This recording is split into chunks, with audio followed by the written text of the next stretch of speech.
ทยุพระพุทธศาสนาแห่งชาติคลื่นต่างๆที่ออกอากาศสดอยู่ในขณะนี้ตามจังหวัดต่างๆของประเทศไทยของเราจำนวนหลายสถานีมารวมไว้ในที่เดียวกันเพื่ออำนวยความสะดวกให้แก่ท่านผู้ฟังที่มีโทรศัพท์มือถือระบบสมาร์ทโฟนหมายถึงว่าโทรศัพท์ที่สามารถเล่นเฟซได้เล่นไลน์ได้ท่านสามารถดาวน์โหลดแอปพลิเคชันสมาพันธ์สื่อวิทยุพระพุทธศาสนาอาเซียนนี้เพื่อติดตามรับฟังธรรมะที่หลากหลายได้ตลอด24 ชั่วโมงแล้วก็สามารถฟังได้ทั่วทุกพื้นที่ของโลกถ้าหากว่าที่นั้นมีสัญญาณอินเทอร์เน็ตมีสัญญาณโทรศัพท์มือถือนี่คือบุญที่เกิดขึ้นแบบง่ายๆถ้าหากเรารู้จักนำมาใช้สร้างให้เกิดบุญแอปพลิเคชันนี้ใครก็ตามที่ดาวน์โหลดมาแล้วท่านก็บอกให้ผู้อื่นได้ดาวน์โหลดต่อท่านผู้นั้นแหละจะได้อานิสงส์แห่งบุญมากที่สุดมากขึ้นเรื่อย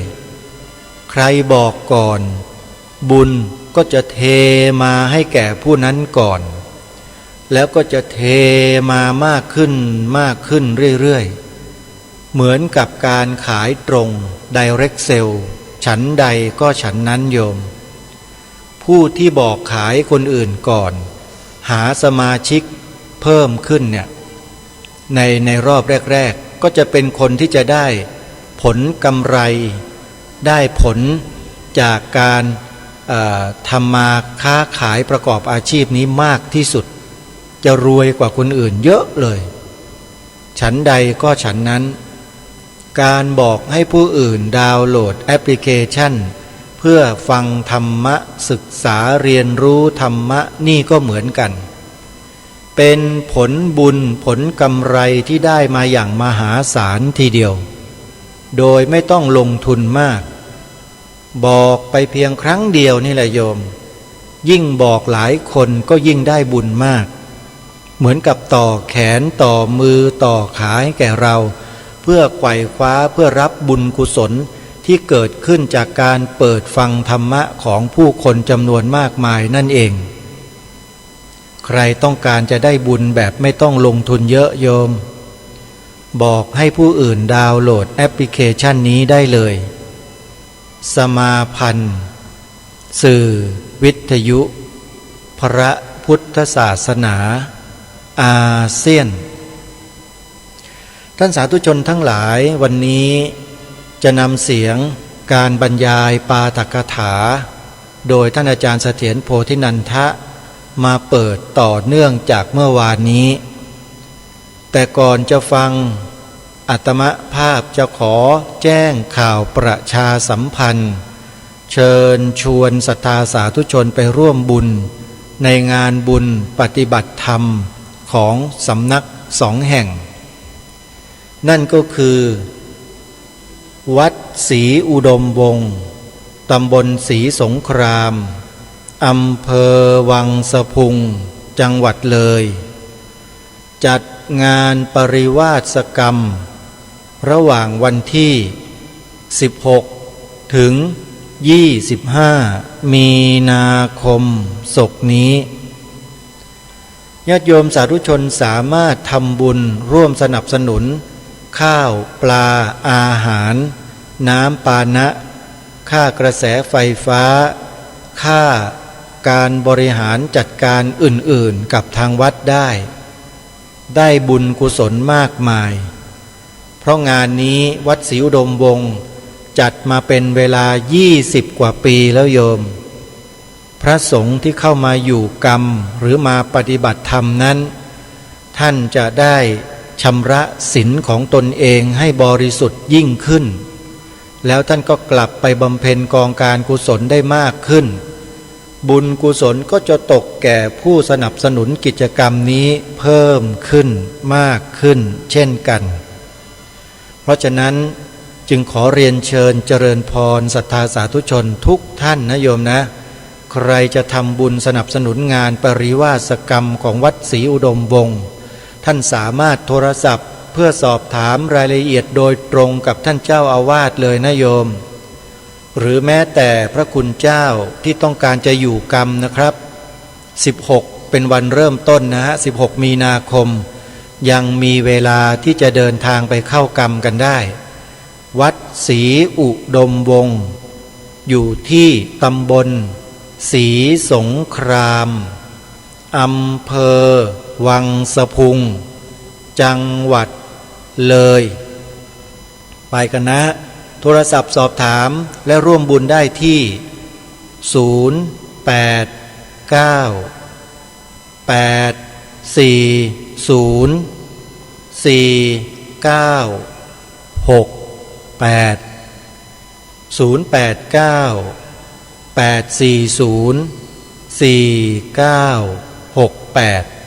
พระครู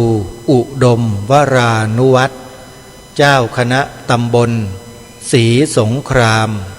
เจ้าอาวาสวัดศรีอุดมวงศ์ขอเรียนเชิญเจริญพรนะฮะไปร่วมบุญกันนะโยมนะแล้วก็ที่วัดนี้กำลังสร้างอุโบสถสีทองทั้งหลังมีแห่งเดียวในประเทศไทยโยมสร้างโบสถ์เป็นสีทองใครอยากจะรู้ว่าความหมายถึงอะไรโทรถามเจ้าอาวาสเลยโยมท่านรอที่จะตอบคำถามให้กับญาติโยมทุกคนที่สนใจนะโยมนะเมื่อสร้างโบสถ์แล้วท่านอาจารย์พระครูดมวรานุวัตรท่านสร้างกำแพงแก้วหรือวิหารคตให้กับอุโบสถด้วยเป็นวัดราชที่สร้างวิหารคตอีกวัดหนึ่งในประเทศไทยซึ่งหาได้ยากโยมวัดราชหรือวัดทั่วไปที่ไม่ใช่พระอารามหลวงเนี่ยเขาจะไม่สร้างวิหารคตกันเพราะมันสิ้นเปลืองงบประมาณแล้วก็ไม่สามารถจะสร้างได้แต่ท่านพระครูอุดมวรานุวัตรบอกว่ามันมีความจำเป็นเพราะเนื่องจากว่าศรัทธาสาธุชนชาววัดศรีอุดมวงศ์นั้นเวลาจัดงานแต่ละครั้งนั้นมากันเป็นจำนวนมากถ้าหากไม่สร้างวิหารคตรองรับไว้ญาติโยมก็จะไม่มีที่นั่งที่อาศัยบำเพ็ญกองการกุศลอย่างกว้างขวางก็เลยสร้างวิหารคตรายรอบอุโบสถขึ้นใครจะเป็นเจ้าภาพติดต่อขอร่วมบุญได้เลยนะโยมนะสร้างวิหารคตรอบอุโบสถวัดศรีอุดมวงศ์หมายเลขโทรศัพท์อีกครั้งหนึ่งนะโยมนะจดไว้อ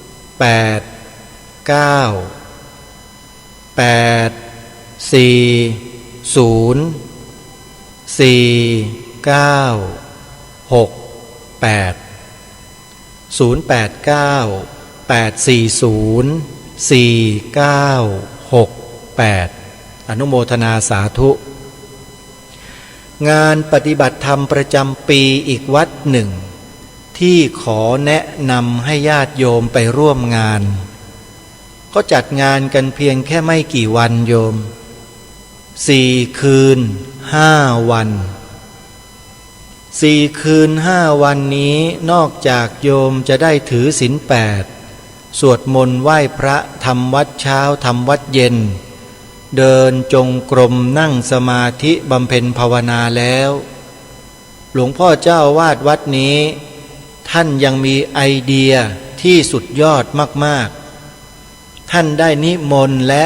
เชิญพระวิทยากรและวิทยากรฝ่ายคฤหัสถ์ที่มีประสบการณ์ที่มีความรู้ในด้านต่างๆที่เกี่ยวข้องกับพระบวรพุทธศาสนาเนี่ยไปบรรยายให้ความรู้จัดเป็นเวทีเสวนาเพื่อเสริมสร้างปัญญาให้กับชาวพุทธในงานด้วยงานนี้จัดขึ้นที่วัด สามชุกวัดสามชุกตั้งอยู่ที่ตำบลสามชุกอำเภอสามชุกจังหวัดสุพรรณบุรีเดินทางไปจากกรุงเทพมหานครตามถนนกาญจนาภิเษกออกไปทางบางบัวทองตรงไปสุพรรณบุรีโยมเลยเมืองสุพรรณบุรีไปผ่านอำเภอศรีประจันไปนะเลยศรีประจันไปก็จะเข้าสู่อำเภอสามชุกวัดสามชุกนั้นอยู่ก่อนถึงแยกสามชุกนะโยมอย่าเลยไปตลาดสามชุกนะมันเลยวัดไปแล้ววัดอยู่ถึงก่อนตลาดสามชุกอยู่เส้นหลักเลยเส้นใหญ่เลี้ยวซ้ายเข้าไปก็ถึงวัดแล้วสังเกตป้ายให้ดีๆเดี๋ยวนี้มีแผนที่อิเล็กทรอนิกส์โยมไม่ต้องกลัวพิมพ์ลงไปค้นหาชื่อวัดสามชุกไปง่ายวัดสามชุกเนี่ยโยม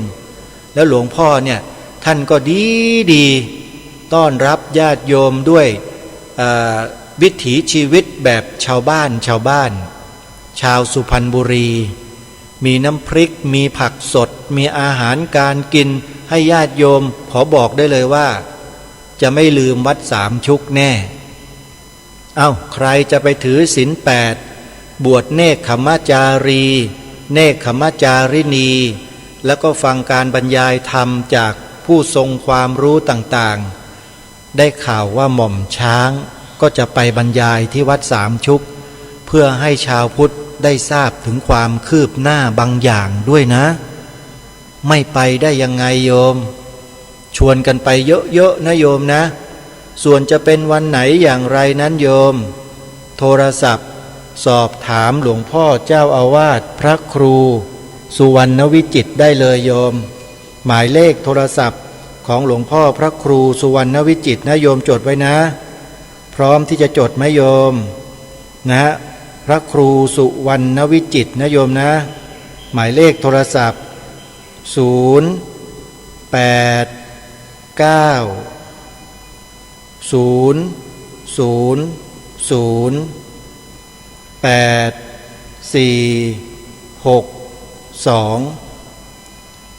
วัดสามชุกโยมโทรศัพท์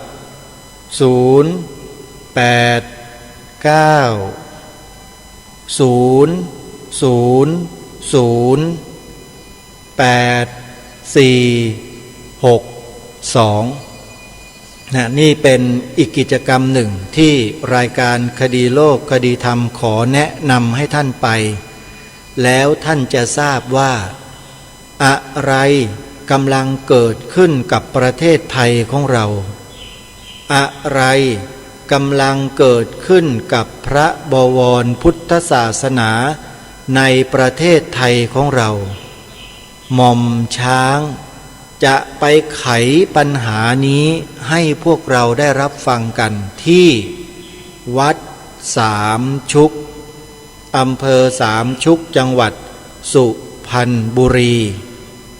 โดยเฉพาะท่านผู้ฟังที่ติดตามรับฟังรายการคดีโลกคดีธรรมมาโดยตลอดรายการนี้ได้แนะนำให้พวกเราได้เปิดคลิปวิดีโอเพื่อไปฟังหม่อมช้างพูดถึงเรื่องอะไรต่อไม่อะไรที่ทางรายการได้ปรารภผ่านมานั่นแหละหม่อมช้างคนนี้แหละโยม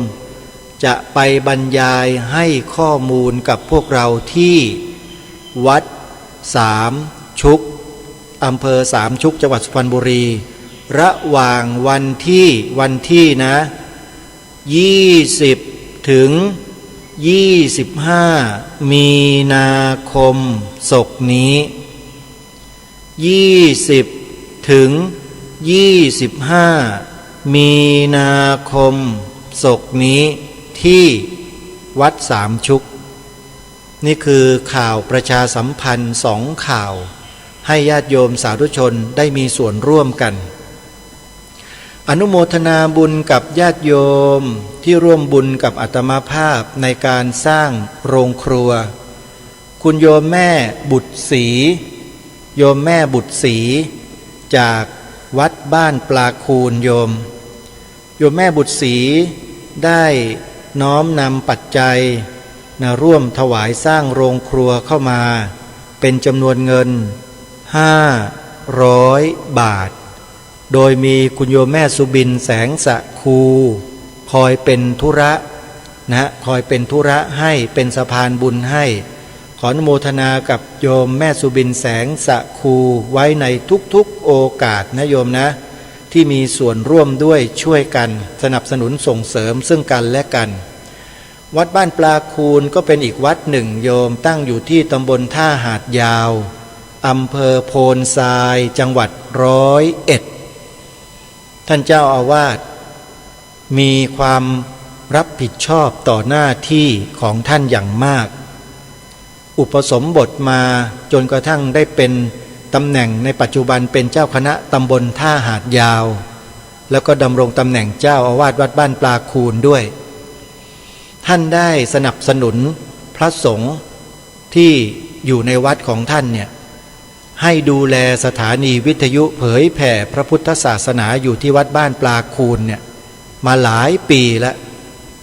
นั่นก็คือท่านพระครูสมุนิติศาสตร์ญาณิสโร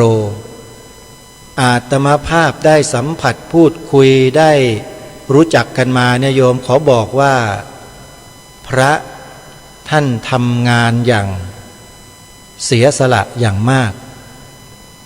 ดูแลสถานีวิทยุตลอด24ชั่วโมงเปิดธรรมะให้ญาติโยมได้ศึกษาเรียนรู้กันเปิดโอกาสให้ญาติโยมมาจัดรายการวิทยุกันสร้างสังคมสร้างความรู้ความเข้าใจอะไรต่างๆมากมายทีเดียวเพราะฉะนั้นใครที่ฟังรายการวิทยุต่างๆของสถานีวิทยุวัดบ้านปลาคูนโยมอย่าลืมนะไปช่วยส่งเสริมช่วยสนับสนุนให้ท่านนั้นมีกำลังมีความสามารถในการรักษาสืบสารพระพุทธศาสนากันสืบต่อไปอย่าปล่อยให้ท่านอ้างว้างเปล่าเปลี่ยวศาสนาไม่ใช่อยู่ที่พระอย่างเดียวโยมแต่อยู่ที่พวกเราอุบาสกอุบาสิกาและญาติโยมสาธุชนทุกท่านทุกคนโยมต้องช่วยกันนะขออนุโมทนาสาธุกับทุกท่านที่มีส่วนร่วมกับทางวัดบ้านปลาคูนช่วยส่งเสริมพระสงฆ์ให้ท่านได้ทำหน้าที่อย่างเข้มแข็งกันสืบต่อไปตลอดจนถึงทุกวัดนะโยมนะที่โยมฟังรายการคดีโลกคดีธรรมอยู่ไม่ว่าจะเป็นวัดอารามมงคลอำเภอยางตลาดจังหวัดกาฬสินธุ์ไม่ว่าจะเป็นวัดป่าบ้านผืออำเภอรัตนบุรีจังหวัดสุรินทร์ไม่ว่าจะเป็นวัดหนองกายแม่แตงเชียงใหม่วัดฝายหินอำเภอเมืองเชียงใหม่วัดศรีอุดมวงศ์อำเภอวังสะพุงจังหวัดเลยวัดป่าจริยธรรมอำเภอนาด้วงจังหวัดเลยวัดป่าจริยธรรมกำลังสร้างมหาอุโบสถอยู่โยมช่วยกันนะต้องช่วยให้เยอะๆหน่อยวัดป่าจริยธรรมเนี่ยโยมเพราะว่าท่านมีแนวความคิดที่ยาวไกลมากและเป็นพระที่มีความเสียสละและรับผิดชอบสูงในงานพระศาสนาอย่างมากๆเลยก็คือท่านพระครูจริยสารธรรมหรือท่านนิรุตนิติสาโรนั่นเองนะช่วยกันโยมช่วยกันอนุโมทนาสาธุนะโยมนะคุณโยมป้าวลัยพรวิริยะ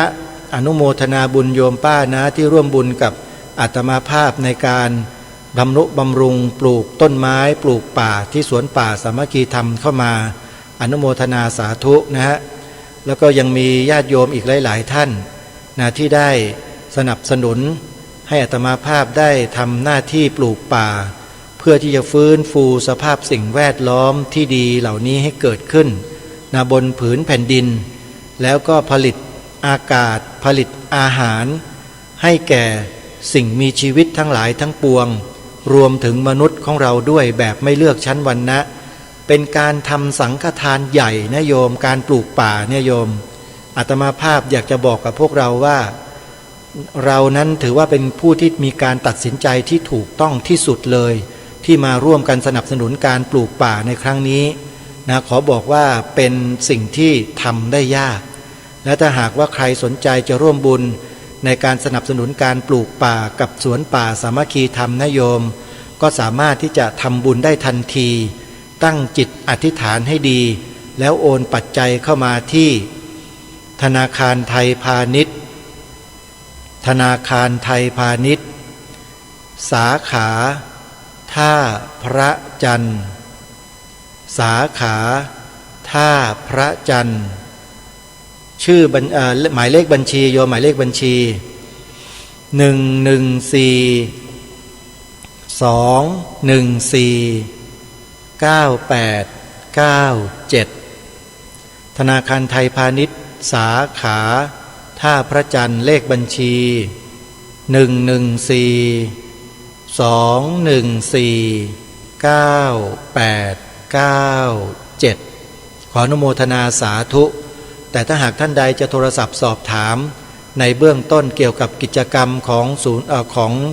สวนป่าสามัคคีธรรมโยมว่าจะทำอะไรจะสร้างอะไรบ้างโทรศัพท์สอบถามที่หมายเลขนี้ได้เลย094-249-4924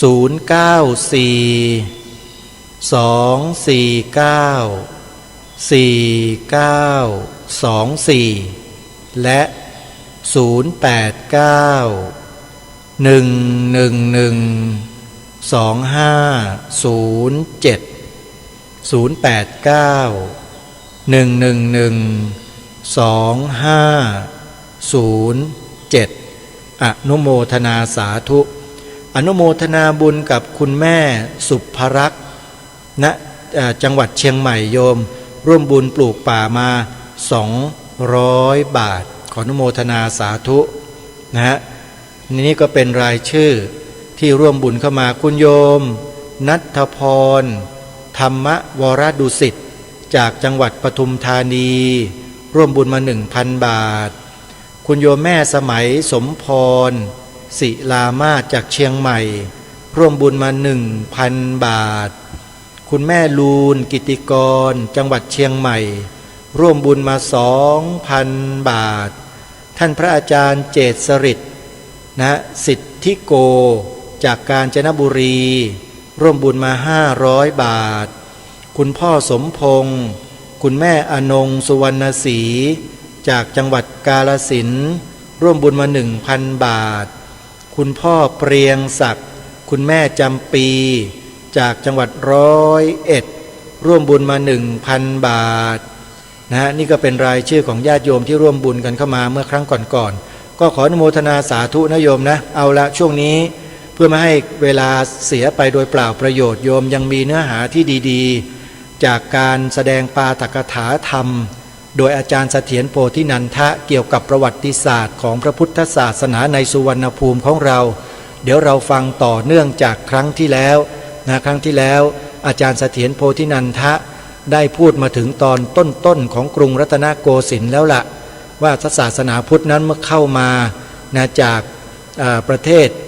ศรีลังกามาสู่นครศรีธรรมราชแล้วก็สู่กรุงสุโขทัย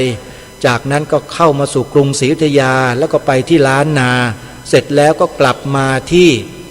กรุงธนบุรีและกรุงรัตนโกสินทร์โดยลำดับเดี๋ยวมาติดตามรับฟังได้พร้อมๆกันณบัดนี้นะโยมนะบางคนก็ตีความพระวินัยไปอย่างนึงบางคนตีความธรรมะไปอย่างหนึ่งเมื่อต่างอาจารย์ต่างมีความเห็นในทางธรรมะทางวินัยแตกต่างกันแล้วก็ไม่สามารถจะรวมกันได้ก็แยกกันไปอีกอันนี้ก็เป็นเรื่องธรรมดาของโลกไปอย่างนั้นสำหรับประเทศไทยนั้นพอสิ้นสมัยอยุธยาเข้าในสมัยรัตนโกสินทร์ก็ปรากฏว่าคณะสงฆ์ในตอนปลายอยุธยาน่ะเกิดความระส่ำระสายเพราะว่ารัฐบาลกลางของเราที่อยุธยาถูกกองทัพพม่าฆ่าศึกทำลายเพราะฉะนั้นในขณะที่เกิดระส่ำระสายนี่แหละก็เกี่ยวกับคณะสงฆ์เฉพาะในภาคกลางหรอกที่ได้เกิดความระส่ำระสายขึ้นคณะสงฆ์ในภาคกลางนะครับ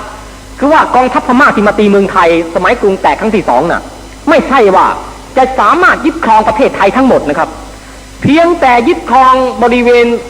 เมืองต่างๆในภาคกลางลุ่มแม่น้ำเจ้าพระยาตอนกลางทางหัวเมืองเหนือเช่นพิษณุโลกสวรรคโลกชัยนาทน่านพิจิตรแพร่น่านพม่าไปไม่ถึงทางตะวันออกฉะเชิงเทราชลบุรีพม่าไปไม่ถึงทางภาคอีสานทางภาคพม่าเหยียบไม่ถึง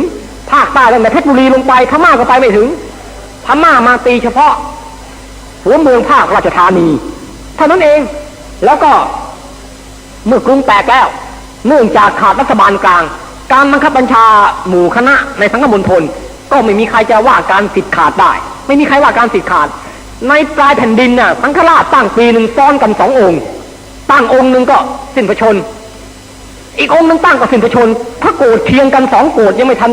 พระราชทานเพลิงเลยตั้งเคียงกัน2 โกรธในวัดมหาธาตุที่กรุงเก่าเคียงกันไว้พระเจ้าเอกทัตตั้งใจว่าเสร็จศึกพม่าเมื่อไหร่จะพระราชทานเพลิงไม่ทันพระราชทานพม่ามาถวายเพลิงก่อนพม่าเผากรุงเลยพระราชทานเพลิงสังฆราชขององค์เสร็จไปในตัวเลยเผาซะย่อยยับหมด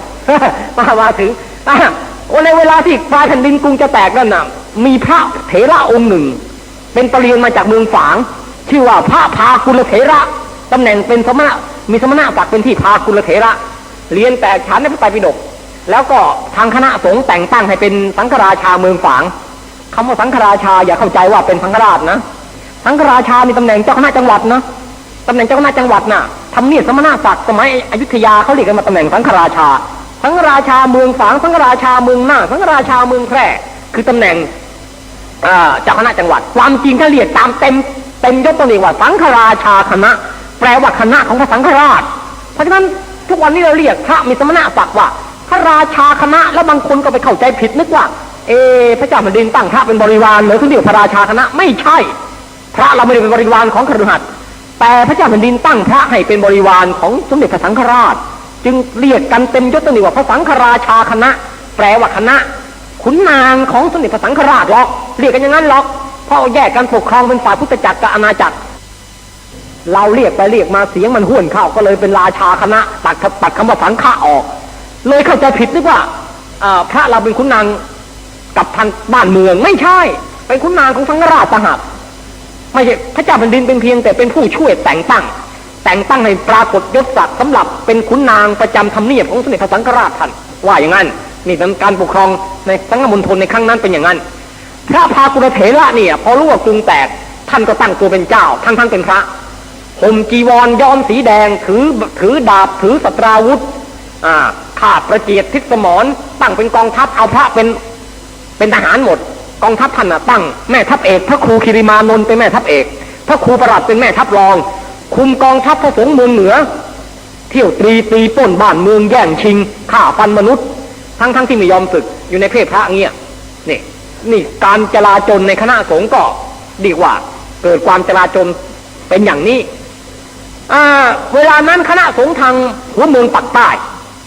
แต่ทางภาคอีสานยังเคร่งครัดดีเป็นตัวอย่างอันดีงามยังรักษาศีลสิกขาวินัยได้ดีเรียบร้อยเพราะนั้นพอพระเจ้ากรุงธนบุรีขับไล่พม่าฆ่าศึกออกจากเมืองไทยไปแล้วได้ตั้งพระนครธนบุรีขึ้นเป็นราชธานีพระองค์เสด็จขึ้นไปตีกองทัพจับผาฝางตีแตกจับผาฝางสู้บารมีไม่ได้หนีไปแล้วก็สาบสูญไม่ได้ล่องลอยไม่รู้หนีไปไหนทรงรังเกียจว่าคณะสงฆ์เมืองเหนือน่ะส่วนมากต้องอาบัติปราชิกหมดแล้วเพราะฆ่าฟันมนุษย์แย่งชิงทรัพย์สมบัติของบ้านเมืองเขาอย่างนี้น่ะรังเกียจมากให้ทำพิธีดำน้ำพิสูจน์ใครอยู่ดำน้ำอดกลั้นตามนาฬิกาที่พระเจ้าธนบุรีตั้งก็ให้คงเพศสมณะต่อไปใครเสมอด้วยนาฬิกาที่ตั้งไว้ก็ให้ทำการอุปสมบทใหม่ใครแพ้แก่นาฬิกาให้ศึกแล้วเคี่ยนตะเวนบกตะเวนเรือเป็นตัวอย่างแล้วถ้าใครสารภาพว่าตัวต้องปราชิกแล้วรีบมารับสารภาพจะประทานผ้าขาวให้ไปผลัดเป็นคฤหัสถ์รับทำราชการไม่เอาโทษถ้าใครไม่มาสารภาพปากแข็งบอกว่าฉันไม่เป็นปราชิกฉันยังเป็นพระสมบูรณ์อยู่แต่เวลาพิสูจน์ดำน้ำแล้วแพ้กันนาฬิกาจะเอาตัวประหารชีวิตนี่กฎในนั้นเวลานั้นน่ะพระสงฆ์หัวเมืองฝ่ายเหนือศึกเป็นจำนวนเป็นพันทีเดียวถูกศึกแล้วก็ถูกเอาไปเป็นเราตะพุ่นหญ้าช้างคอยเกี่ยวหญ้าให้ช้างกินลงเป็นไพร่หลวงเคี่ยนในฐานะที่ว่าหลอกลวงประชาชนไม่เป็นสมณะปฏิญาณเป็นสมณะไม่เป็นบรรพชิตปฏิญาณเป็นบรรพชิต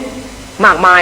ทรงรังเกียจว่าจะหาผู้ที่มาบวชหัวเมืองฝ่ายเหนือไม่ได้แล้วจึงมีพระราชองค์การให้นิมนต์พระพิมลธรรมวัดโพธารามวัดโพเดี๋ยวนี้ขึ้นไปชำระอธิกรณ์เมืองเหนือนิมนต์พระพรหมมุนีพระธรรมไตรโลกาจารย์พระพิมลธรรมซึ่งเป็นพระราชาคณะในกรุงธนบุรีขึ้นไปเป็นอุปชาอาจารย์ในหัวเมืองฝ่ายเหนือพร้อมกับพาคณะสงฆ์จากธนบุรีขึ้นไปตั้งสมณะวงศ์ขึ้นใหม่ในหัวเมืองฝ่ายเหนือทั้งปวงสำหรับการคณะสงฆ์ในกรุงธนบุรีนั้นพระองค์ก็โปรดให้สอบสวนหาต้นฉบับพระธรรมคัมภีร์ต่างๆที่ไอ้พม่าฆ่าศึกมันเผาทำลายไปตกหล่นหายไปเนี่ย ให้ไปสอบหาที่เมืองนครศรีธรรมราชขอยืมพระไตรปิฎกฉบับเมืองนครศรีธรรมราชมาลอกไว้เป็นตัวอย่างในพระนครลอกเสร็จแล้วก็ส่งให้กลับไปที่เมืองนครศรีธรรมราชแล้วก็ไปหาตำราวิสุทธิมรรคถึงเมืองเขมรมาเป็นต้นตัวอย่างไปสืบหาจากเมืองลาวเมืองเขมร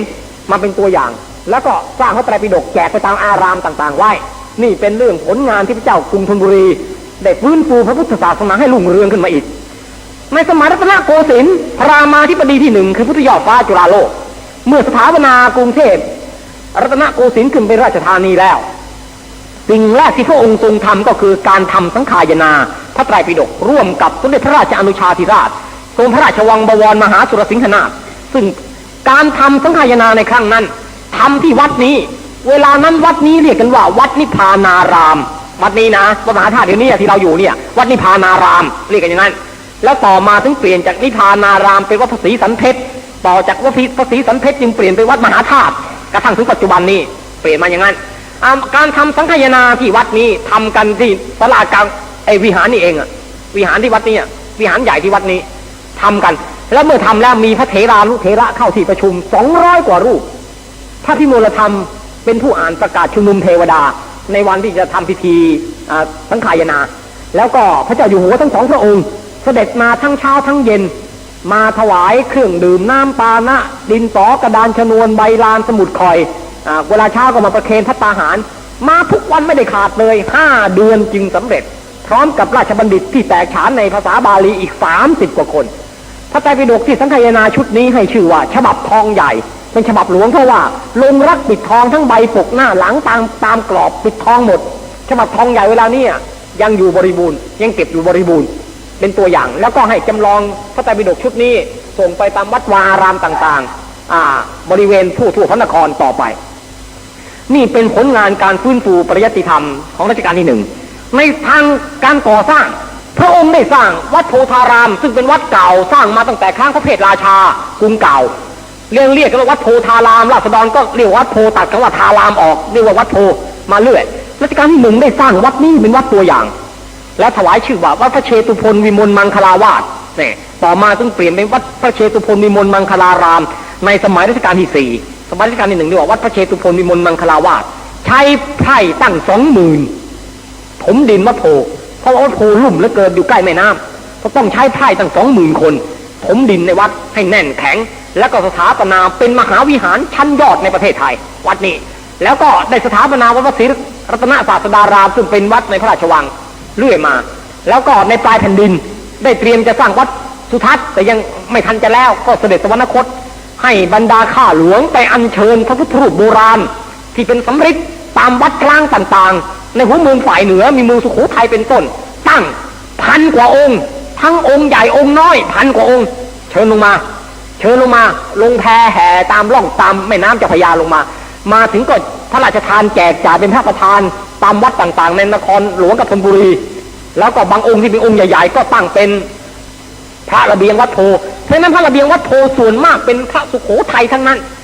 เป็นพระสุโขทัยทั้งนั้นมาเมื่อรัชกาลที่ 1นี่เป็นการรักษาโบราณวัตถุบูชนียวัตถุ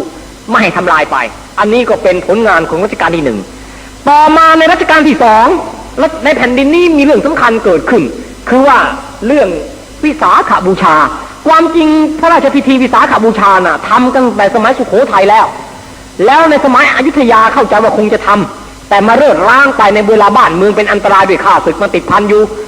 มาถึงรัชกาลที่ 1ก็ยังไม่ได้ฟื้นขึ้นมาฟื้นเมื่อรัชกาลที่ 2ฟื้นพระราชพิธีวิสาขบูชา3 วัน 3 คืนฉลองมีพระราชองค์การให้บรรดาบ้านเรือนราษฎรติดประทีปโคมไฟแข่งขันประกวดประขันกันแล้วก็ให้ห้ามไม่ให้ฆ่าสัตว์ตลอด3 วันให้มีพระธรรมเทศนาเป็นของหลวงทุกหัวละแหงบ้านเป็นงานกระเริกใหญ่โตนี่เป็นต้นเดิมของพิธีวิสาขบูชาที่ได้ฟื้นขึ้นโดยรัชกาลที่ 2ในรัชกาลนี้การศึกษาของพระได้แบ่งเป็น9 ประโยคที่เรียกว่าปริญญา9 ประโยคตั้งแต่ปริญญา1ถึงปริญญา9ก็เกิดขึ้นในรัชกาลสมัยนี้ก่อนหน้านี้การศึกษาของสงฆ์ไทยเรียกกันว่าปริญญาเอกปริญญาโทปริญญาตรีใครสอบไล่ได้แปลพระสูตรได้เป็นปริญญาตรีแปลพระวินัยได้เป็นปริญญาโทแปลพระอภิธรรมได้เป็นปริญญาเอกมี3 ชั้นในเองตรีโทเอก เพิ่งมาเปลี่ยนเป็น9ประโยคในสมัยรัชกาลที่2จัดการในรูปการศึกษาแบ่งเป็น9ประโยคนี่ในสมัยรัชกาลที่2นะฮะต่อมาในสมัยรัชกาลที่3พระเจ้าแผ่นดินองค์นี้เป็นพระโพธิสัตว์มาเกิดจริงๆรัชกาลที่3องค์นี้ท่านมีปฏิปทาเหมือนหนึ่งพระเวสสันดรคือยังไงตัวพระองค์ท่านเองน่ะบริจาคพระโอรสธิดาเป็นทานยกให้พระสงฆ์บริจาคลูกท่านกับลูกชายลูกสาวท่านน่ะโอรสธิดาเนี่ยให้เป็นทานกับพระสงฆ์รับและอนุโมทนาเสร็จแล้วพระองค์ท่านก็หลั่งทักษิโนทกเด็ดดวงพระทัยยื่นบอกว่าเด็ดดวงพระทัยยื่นให้กระสงฆ์เสร็จแล้วพระสงฆ์ไม่รู้จะรับลูกท่านไปทำไมลูกพระเจ้าฟ้าเจ้าแผ่นดินถวายคืน ถวายคืนไม่กล้าไปรับลูกของท่านมาใช้สอยหรอกลูกเจ้าฟ้าเจ้าแผ่นดินที่ท่านทำอย่างนี้นะท่านทำอย่างพระเวสสันดรทำรัชกาลที่3นะแล้วพระองค์ท่านน่ะเคร่งครัดนักฟังเทศทุกวันสมาทานอุโบสถทุกวันอุโบสถรัชกาลที่3ไม่โปรดการละเมงละครไม่ดูมีเรื่องสนใจอยู่แต่2เรื่องคือเรื่องราชการแผ่นดินกับเรื่องสร้างวัด2เรื่องนั่นเองพ้นจากงานราชการคืองานสร้างวัดเพราะฉะนั้นวัดใหญ่วัดโตในพระนครกับธนบุรีเนี่ยสร้างขึ้นในรัชสมัยกษัตริย์พระองค์นี้ทั้งในส่วนพระองค์ที่ทรงสร้างทั้งที่ทรงพระราชทานทุนสนับสนุนประมาณรวมแล้ว100 กว่าวัดกรุงเทพพระมหานครจึงมีวัดวาอารามคับข้างใหญ่โตจนกระทั่งเป็นธรรมเนียมติดปากคนในยุคนั้นว่าเมื่อรัชกาลที่1น่ะใครลบทับจับศึกกล้าแข็งก็เป็นคนโปรดเมื่อรัชกาลที่2น่ะใครเป็นกวีแต่งบทกวีไพเราะก็เป็นคนโปรดในรัชกาลที่3น่ะใครขยันสร้างวัดก็เป็นคนโปรดนี่เป็นอย่างนั้นเป็นแฟชั่นหรือเป็นรสนิยมของกษัตริย์ทั้ง3พระองค์นี้เพราะว่าสมัยรัชกาลที่1น่ะมันแน่นอนละเพราะการพม่าฆ่าศึกยังไม่เรียบร้อยพระเจ้าประดุงมินตราขยีกษัตริย์พม่ายกกองทัพเป็นศึกใหญ่ถึง100,000 เศษมาตีเมืองไทยถึง9 ทัพจะเหยียบเมืองไทยเป็นจุนวิจุนรัชกาลที่1ก็ต้องฝึกปรือแกล้วทหารเอาไว้สำหรับสู้รบกับไอ้พม่าฆ่าศึกตอบกู้เอกราชของบ้านเมืองในสมัยรัชกาลที่2เป็นเวลาที่ว่าศึกพม่าห่างเว้นไปแล้วเป็นเวลาที่พระองค์จะมีโอกาสทนุบำรุงวิชาอักษรศาสตร์วรรณคดีไทยให้คงอยู่ก็เกิดสุนทรภู่ขึ้นมาบ้างคล้ายๆขึ้นมาบ้างมาเป็นกวีรัตนกวีประดับพระบารมีมาในรัชกาลที่3เป็นเวลาที่พระองค์จะอุปถัมภ์การศาสนาให้ยิ่งยงต่อไปจึงได้พระราชทานสร้างวัดใหญ่วัดโตวัดแต่ก่อนในพระนครนี่น่ะกุฏิอะไรยังเป็นไม้นะสร้างเป็นเครื่องไม้เท่านั้นแหละเพิ่งมาก่ออิฐถือปูนน่ะสมัยร.3นี่เองไม่ว่าวัดพระเชตุพนหรือวัดมหาธาตุเองก็เถอะกุฏิแต่ก่อนนี่เป็นไม้ทั้งนั้นไม่คงทนสมัยร.3ท่านรื้อไม้ก่ออิฐหมดทั้งนั้นเลยกลายเป็นอิฐเนี่ยต้นเสาต้นโตๆนี่ร.3มันต้นใหญ่ๆมันคือมานี่ขยับขยายร.3มันทำหมดวัดพระเชตุพนน่ะ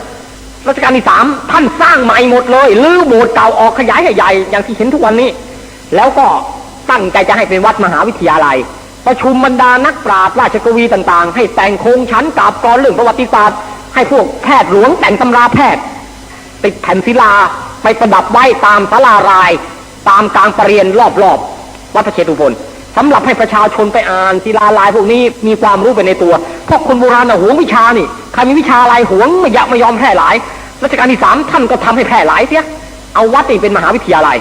ใครๆก็ไปอ่านแล้วต้นหมากรากไม้ในวัดก็เอาต้นยามาปลูกต้นยาที่หายากเอามาปลูกเอาไว้เต็มไปหมดใครหาต้นยาสมุนไพรไม่ได้ก็ไปหาได้จากวัดโพไปขอพระแล้วก็ได้มาเป็นตัวอย่างรักษาโรคภัยไข้เจ็บไปเพราะฉะนั้นวัดพระเชตุพนจึงเป็นวัดมหาวิทยาลัยแห่งแรกในเมืองไทยแล้วก็เป็นโรงพยาบาลแห่งแรกในเมืองไทยนะฮะวัดนี้เป็นตัวอย่างทีเดียวเป็นแห่งแรกโดยการทนุบำรุงของรัชกาลที่3รัชกาลที่3นี่นะท่านอุทิศพระที่นั่งดุสิตมหาปราสาทให้เป็นที่บอกหนังสือพระที่นั่งดุสิตเวลานี้ในวังหลวงเนี่ยปกติสมัยร.1ใช้เป็นที่ออกรับขุนนางต่างประเทศสมัยร.3ท่านไม่ใช้พระที่นั่งองค์นี้เลยอุทิศพระที่นั่งองค์นี้สำหรับพระเรียนหนังสือเวลาบ่ายๆพระเนนหอบกากระเยียกับใบลานเป็นแถวเข้าวังเข้าประตูวิเศษชัยศรีกรงไปพระที่นั่งดุสิตขึ้นไปเรียนบนพระที่นั่งก็แบ่งเอาครูที่เป็นคฤหัสถ์ที่รู้บาลีแตกฉานนั่งบอกอยู่4มุมพระที่นั่งบอกหนังสือกับพระผู้ปรริญญาแล้วรัชกาลที่3เวลาเสด็จออกผ้าฉนวนหรือ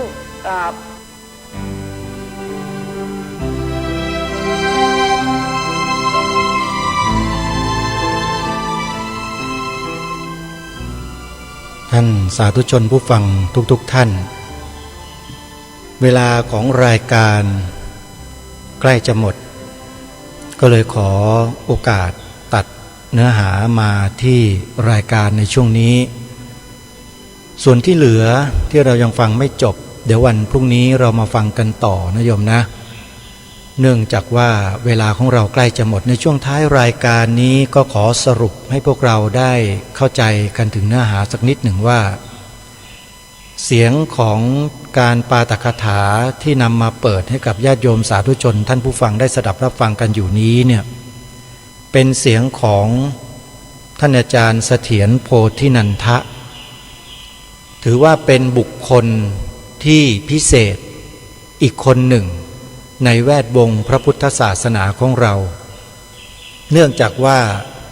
อาจารย์เสถียรโพธินันทะท่านนี้เนี่ยนะโยมเป็นบุคคลที่มีความทรงจำมีความแม่นยำในเนื้อหาที่เกี่ยวกับประวัติศาสตร์ของพระพุทธศาสนาในยุคต่างๆของโลกได้เป็นอย่างดีแม้แต่เนื้อหาที่เป็นหลักธรรมคำสอนไม่ว่าจะเป็นฝ่ายมหายานมันตรยานฝ่ายเถรวาทหรือจะประวัติศาสตร์ของพระพุทธศาสนาที่มีเกิดขึ้นอยู่ในสุวรรณภูมิอย่างที่เรากำลังสดับรับฟังอยู่นี้ก็ตามอาจารย์เสถียรโพธินันทะคนนี้ไม่ใช่แต่เฉพาะท่านจำแม่นเท่านั้นโยมท่านยังมีความเชี่ยวชาญชำนาญในการวิเคราะห์สภาพสังคมผนวกกับความเป็นมาเป็นไปของพระพุทธศาสนาในพื้นที่ต่างๆของโลกได้เป็นอย่างดีทีเดียวไม่ว่าใครก็ตามอาตมาภาพมั่นใจว่าถ้าตั้งใจฟังอาจารย์เสถียรโพธินันทะท่านนี้ได้บรรยายได้ให้ความรู้ท่านนั้นจะได้ความบันเทิงจากการฟังนั้นเป็นอย่างมากอาตมาภาพนั้นฟังทีไรก็เพลินจนลืมเวลาไปเลยก็มีเพราะว่าท่านพูดเนี่ยมองเห็นภาพในอดีตชัดเจนนี่คือสิ่งที่ปรารถนามานานแล้วที่จะนำมาเปิดให้กับศรัทธาสาธุชนทั้งหลายได้สดับรับฟังด้วยกันหลายๆท่านฟังแล้วเป็นอย่างไรบ้างได้รับความรู้ได้ประโยชน์จากการฟังเรื่องราวเหล่านี้หรือเปล่าแล้วสามารถที่จะประยุกต์เข้ามาเพื่อเชื่อมโยงกับเนื้อหาที่ทางรายการคดีโลกคดีธรรมได้ปรารภมาโดยตลอดได้หรือไม่โดยเฉพาะเรื่องความมั่นคงของพระพุทธศาสนาของเราหลังจากที่เราได้สดับรับฟังท่านอาจารย์เสถียรโพธินันทะไปในหลายแง่หลายมุมแล้วพอที่จะเข้าใจหรือยังว่าทำไมรายการคดีโลกคดีธรรมรายการนี้จึงมาเน้นย้ำให้พวกเราทั้งหลายทั้งปวงได้ช่วยกันทำรงรักษาซึ่งความเป็นศาสนาประจำชาติของแผ่นดินไทยของเราเอาไว้พอที่จะเข้าใจกันบ้างหรือยังท่านสาธุชนทั้งหลายนี่แหละคือสิ่งที่อยากจะฝากให้กับพวกเราได้นำไปพิจารณาตัดสินใจกันซะเดี๋ยวนี้อย่ารอให้เวลามันล่วงเลยไปโดยเปล่าประโยชน์เพราะมันนำกลับคืนมาไม่ได้เลยโยมเวลาเนี่ยและผู้คนที่เขาพลาดโอกาสจากการที่จะได้สดับได้ฟังสิ่งที่เรานำไปเสนอนำไปบอกเขาเนี่ยก็จะผ่านหายไปและไม่มีโอกาสได้หวนกลับมาได้ฟังเราอีกเพราะฉะนั้นอย่าปล่อยเวลาให้ล่วงเลยไปโดยเปล่าประโยชน์ช่วยกันเผยแพร่ความถูกต้องและความจริงของประเทศไทยของเราอย่างที่รายการคดีโลกคดีธรรมได้เสนอแนะมาตลอดนั่นก็คือทำหน้าที่3 ข้อนั่นเองฝากไว้นะโยมนะสิ่งที่เราทำได้คือแค่นี้ตอนนี้คือต้องการรักษาความจริงและความถูกต้องของชาติบ้านเมืองเอาไว้มีคนมันพยายามจะบิดเบือนความจริงของชาติบ้านเมืองของเราอยู่